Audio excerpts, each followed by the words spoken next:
विधि का विधान, राजा जन्मेजय और वेदव्यास जी की दिव्य कथा। नमस्कार दोस्तों, आप सबका स्वागत है। प्रकृति का नियम अटल है। ये ब्रह्मांड परम शक्ति द्वारा संचालित होता है और मनुष्य कितना भी बलशाली क्यों ना हो, विधि के विधान को टाल नहीं सकता। इस सत्य को स्वयं वेदव्यास जी ने राजा जन्मेजय को साक्षात अनुभव कराया। एक अहंकारी प्रश्न। महान ऋषि वेदव्यास जी, जिनकी दिव्य दृष्टि समस्त लोकों में व्याप्त थी, एक दिन हस्तिनापुर के राजमहल में पधारे। उस समय राजा जन्मेजय अपने सिंहासन पर आसीन थे। वे पराक्रमी और बुद्धिमान थे, किंतु युवावस्था का जोश और अपने सामर्थ्य का अहंकार उनमें आ गया था। जब वेदव्यास जी के चरणों में बैठकर वे उनसे वार्तालाप कर रहे थे, तब अचानक उनके मन में एक प्रश्न आया। जन्मेजय बोले, भगवान, आप तो त्रिकालदर्शी हैं। भगवान श्री कृष्ण स्वयं अवतरित थे। भीष्म पितामह, द्रोणाचार्य, कृपाचार्य जैसे महापुरुष उपस्थित थे, फिर भी महाभारत का महायुद्ध क्यों नहीं रोका गया? इतनी बड़ी हानि होने दी गई। यदि मैं उस समय होता तो इस युद्ध को रोक सकता था। वेदव्यास जी मुस्कुराए। उनकी शांत दृष्टि राजा के भीतर के अहंकार को भली भांति देख रही थी। वे बोले, राजन, विधि का विधान अटल होता है। ये संसार एक विराट योजना का भाग है, जिसे बदला नहीं जा सकता। यदि यह संभव होता तो स्वयं श्री कृष्ण इस विनाश को रोक सकते थे। किंतु फिर भी यदि तुम्हें विश्वास नहीं, तो मैं तुम्हें भविष्य में होने वाली घटनाओं के बारे में बता सकता हूँ। यदि तुम उन्हें रोक सको तो सिद्ध होगा कि तुम विधि से अधिक बलशाली हो। जन्मेजय आत्मविश्वास से भरकर बोले, बताइए भगवान, मैं इसे अवश्य रोकूंगा। व्यास जी की भविष्यवाणी। वेदव्यास जी ने अपनी दिव्य दृष्टि से भविष्य देखा और कहा, कुछ वर्षों बाद तुम शिकार के लिए निकलोगे। एक काले घोड़े पर बैठकर दक्षिण दिशा में समुद्र तट तक जाओगे। वहां तुम्हारी भेंट एक सुंदर स्त्री से होगी, जिसे तुम महल में ले आओगे और उससे विवाह करोगे। मैं तुम्हें सावधान करूंगा, किंतु तुम मेरी बात नहीं मानोगे। इसके बाद उसके कहने पर तुम एक यज्ञ करोगे, जिसमें केवल युवा ब्राह्मणों को बुलाओगे, जबकि मैं तुम्हें वृद्ध ब्राह्मणों को बुलाने की सलाह दूंगा। व्यास जी रुके और राजा की आंखों में झांककर बोले, यही नहीं, उस यज्ञ में एक ऐसी घटना होगी जिसके कारण क्रोधित होकर तुम युवा ब्राह्मणों को मृत्युदंड दोगे। इस पाप के कारण तुम्हें कुष्ठ रोग हो जाएगा, जो तुम्हारी मृत्यु का कारण बनेगा। यदि तुम इन घटनाओं को रोक सको तो मान लूंगा कि विधि का विधान निश्चित नहीं होता। जन्मेजय हंसकर बोले, यदि मैं काले घोड़े पर बैठूंगा ही नहीं तो ये सब कैसे होगा? मैं आपकी भविष्यवाणी को असत्य सिद्ध करके दिखाऊंगा। व्यास जी केवल मुस्कुराए और आशीर्वाद देकर चले गए। होनी को कौन टाल सका है? समय बीतता गया। राजा जन्मेजय ने शिकार पर जाना छोड़ दिया, किंतु एक दिन जब उन्हें तीव्र इच्छा हुई तो उन्होंने सोचा कि बस थोड़ी देर के लिए शिकार कराएंगे। उस दिन संयोग से अस्तबल में केवल काला घोड़ा ही उपलब्ध था। उन्होंने सोचा कि दक्षिण दिशा में नहीं जाएंगे, किंतु घोड़ा अनियंत्रित होकर उसी दिशा में बढ़ा और समुद्र तट पर जा पहुंचा। वहां उन्होंने एक सुंदर स्त्री को देखा और मोहित हो गए। मन में संकल्प किया कि महल में तो ले जाऊंगा, पर विवाह नहीं करूंगा। किंतु प्रेम में पड़कर विवाह भी हो गया। कुछ समय बाद रानी के आग्रह पर राजा ने यज्ञ करने का निश्चय किया। वेदव्यास जी ने आकर समझाया कि यज्ञ वृद्ध ब्राह्मणों से कराओ, किंतु राजा ने इसे टाल दिया और युवा ब्राह्मणों को यज्ञ में शामिल किया। यज्ञ के दौरान युवा ब्राह्मणों ने किसी कारणवश रानी पर हंसी उड़ाई। रानी क्रोधित हो गई और जन्मेजय से उन्हें दंड देने को कहा। क्रोध में आकर राजा ने सभी ब्राह्मणों को मृत्युदंड दे दिया। उसी क्षण विधि का विधान प्रकट हुआ, उन्हें कुष्ठ रोग हो गया। अंतिम अवसर। अब राजा घबरा गए। उन्हें वेदव्यास जी की भविष्यवाणी याद आई। तुरंत उनके चरणों में गिरकर प्रार्थना करने लगे, भगवान, मुझे क्षमा करें, कोई उपाय बताएं जिससे मैं इस पाप से मुक्त हो सकूं। व्यास जी बोले, एक अंतिम अवसर है। यदि तुम श्रद्धा और विश्वास से महाभारत कथा का श्रवण करोगे तो रोग दूर हो जाएगा, किंतु यदि किसी भी प्रसंग पर अविश्वास प्रकट किया तो मैं कथा रोक दूंगा और फिर तुम्हें कोई नहीं बचा सकेगा। जन्मेजय ने सिर झुकाकर स्वीकार। किया। व्यास जी ने कथा आरंभ की। जब भीम की अद्भुत शक्तियों का वर्णन आया और बताया कि उन्होंने हाथियों को पकड़कर आकाश में उछाल दिया और वे हाथी आज भी अंतरिक्ष में घूम रहे हैं, तो राजा हंसकर बोले, ये कैसे संभव हो सकता है। बस उसी क्षण व्यास जी ने कथा रोक दी और गंभीर स्वर में बोले, राजन, मैंने चेताया था कि अविश्वास मत करना, अब मैं तुम्हें नहीं बचा सकता। व्यास जी ने अपनी मंत्र शक्ति से आकाश में उछले हाथियों का आवाहन किया। देखते ही देखते वे हाथी पृथ्वी की ओर गिरने लगे। तब राजा को विश्वास हुआ कि वेदव्यास जी जो कह रहे थे वह सत्य था। उन्होंने विनती की, भगवान कृपा करें, कथा पुनः आरंभ करें। परंतु विधि का विधान टल नहीं सकता था।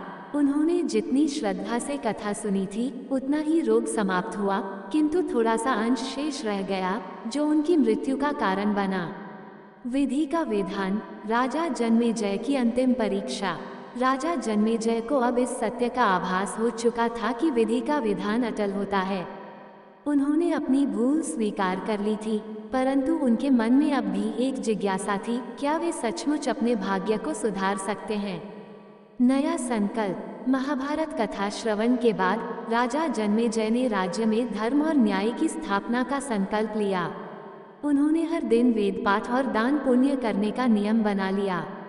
वेदव्यास जी ने कहा था कि नेक कर्म और ईश्वर की भक्ति से होने के प्रभाव को कम किया जा सकता है।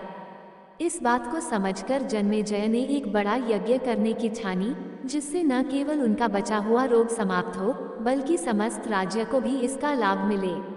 उन्होंने एक महान यज्ञ की घोषणा की, जिसमें संपूर्ण आर्यावर्त के श्रेष्ठ ऋषि मुनियों को आमंत्रित किया गया। इस यज्ञ का उद्देश्य धर्म और सत्य की पुनः स्थापना करना था। विपत्ति का संकेत। यज्ञ की तैयारियां चल रही थीं, तभी वेदव्यास जी एक बार फिर महल पधारे। वे गंभीर स्वर में बोले, राजन, तुम्हारा प्रयास सराहनीय है, किंतु विधि ने तुम्हारे लिए एक और परीक्षा रखी है। यदि तुम इस यज्ञ में किसी भी प्रकार का अहंकार करोगे तो विधि का शेष विधान पूर्ण होगा। राजा अब अधिक सावधान थे। उन्होंने वचन दिया कि वे अहंकार नहीं करेंगे। यज्ञ का प्रारंभ। यज्ञ पूरे विधि विधान से आरंभ हुआ। महर्षि वशिष्ठ, महर्षि अत्रि, महर्षि गौतम जैसे अनेक ऋषिगण वहां उपस्थित थे। हवनकुंड से दिव्य अग्नि प्रकट हो रही थी और वातावरण वेद मंत्रों के उच्चारण से गूंज रहा था। यज्ञ अपने पूर्णता की ओर था, तभी एक अज्ञात ब्राह्मण वहां आया। उसकी वेशभूषा साधारण थी, किंतु उसकी आंखों में गहरी चमक थी। उसने यज्ञ में बैठने की इच्छा व्यक्त की। राजा जन्मेजय ने कहा, कृपया अपना परिचय दें। हम केवल उन्हीं ब्राह्मणों को यज्ञ में स्थान दे सकते हैं जो योग्य और शुद्ध आचरण वाले हैं। ब्राह्मण मुस्कुराया और बोला, राजन, क्या मैं परीक्षा दूं? यदि मैं वेदों का ज्ञान रखता हूँ तो क्या मुझे यज्ञ में स्थान मिलेगा? राजा ने कहा, निश्चित ही। यदि आप योग्य हैं तो आपका स्वागत है। राजा का अंतिम अहंकार। ब्राह्मण ने प्रश्न किया, राजन, क्या आप जानते हैं कि इस ब्रह्मांड में सबसे श्रेष्ठ शक्ति कौन सी है? राजा ने उत्तर दिया, ईश्वर ही सर्वोच्च शक्ति हैं। ब्राह्मण ने अगला प्रश्न किया, और सबसे बड़ा शत्रु कौन है? राजा ने उत्तर दिया, अधर्म और अज्ञानता। ब्राह्मण मुस्कुराया और बोला, तो फिर आप इस यज्ञ से किसका नाश करना चाहते हैं? राजा ने दृढ़ता से कहा, मैं अपने पापों का नाश करना चाहता हूँ। तभी ब्राह्मण ने तीखी दृष्टि से राजा को देखा और कहा, परंतु राजन, क्या ये भी सत्य नहीं कि आप ये यज्ञ इसलिए कर रहे हैं ताकि आपका शेष रोग समाप्त हो जाए? क्या ये भी एक प्रकार का स्वार्थ और अहंकार नहीं? राजा जन्मेजय एक क्षण के लिए स्तब्ध रह गए। उन्होंने कभी इस दृष्टि से नहीं सोचा था। वे अपने पापों का प्रायश्चित कर रहे थे, परंतु भीतर कहीं ना कहीं वे ये भी चाहते थे कि उनका रोग समाप्त हो जाए। वेद व्यास जी का प्रकट होना। तभी एक दिव्य प्रकाश प्रकट हुआ और उसमें से स्वयं वेद व्यास जी प्रकट हुए। वे गंभीर स्वर में बोले, राजन, ये ब्राह्मण कोई साधारण पुरुष नहीं, बल्कि विधि द्वारा भेजा गया दूत है। विधि तुम्हारी परीक्षा ले रही थी। तुमने महान यज्ञ किया, धर्म की स्थापना की, किंतु तुम्हारे हृदय में अभी भी अपने शरीर के लिए मोह था। यही तुम्हारी अंतिम परीक्षा थी। राजा जन्मेजय ने सिर झुका लिया। उन्होंने समझ लिया कि पूर्ण मोक्ष तब तक संभव नहीं जब तक मनुष्य पूरी तरह से अहंकार और स्वार्थ से मुक्त न हो जाए। राजा की मुक्ति। जन्मेजय ने ब्राह्मण के चरणों में गिरकर क्षमा मांगी और कहा, मैं अब केवल धर्म के मार्ग पर चलूंगा, बिना किसी स्वार्थ के। जैसे ही उन्होंने ये संकल्प लिया, उनके शरीर से दिव्य प्रकाश निकला और उनका शेष रोग भी समाप्त हो गया। अब वे पूरी तरह से शुद्ध और मुक्त हो चुके थे। वेद व्यास जी ने आशीर्वाद दिया, राजन, अब तुम विधि के विधान को पूर्ण रूप से समझ चुके हो। जाओ और सत्य के मार्ग पर चलो। तुम्हारा नाम सदा के लिए धर्मराजों में लिखा जाएगा। राजा जन्मेजय ने तब से अपना पूरा जीवन धर्म और समाज कल्याण में समर्पित कर दिया। वे अब केवल सत्य, सेवा और भक्ति के मार्ग पर चले। शिक्षा। विधि का विधान अटल है। हमारे कर्म हमारे हाथ में हैं, किंतु उनका फल नहीं। यदि हम अहंकार और अविश्वास में पड़ते हैं तो होनी हमें कठोर शिक्षा देती है, किंतु सच्ची श्रद्धा, विश्वास और सत्कर्मों से हम कष्टों का प्रभाव कम कर सकते हैं। श्री कृष्ण ने अर्जुन से कहा था, जो होना है वो होकर रहेगा, तुम केवल निमित्त मात्र हो। अतः हमें अपने जीवन में सत्य, धर्म और ईश्वर की भक्ति को अपनाना चाहिए, क्योंकि यही हमें विपत्तियों से बचा सकता है। विधि का विधान अटल है, किंतु सच्चा मोक्ष तभी संभव है जब हम अपने कर्मों को बिना किसी स्वार्थ के करें।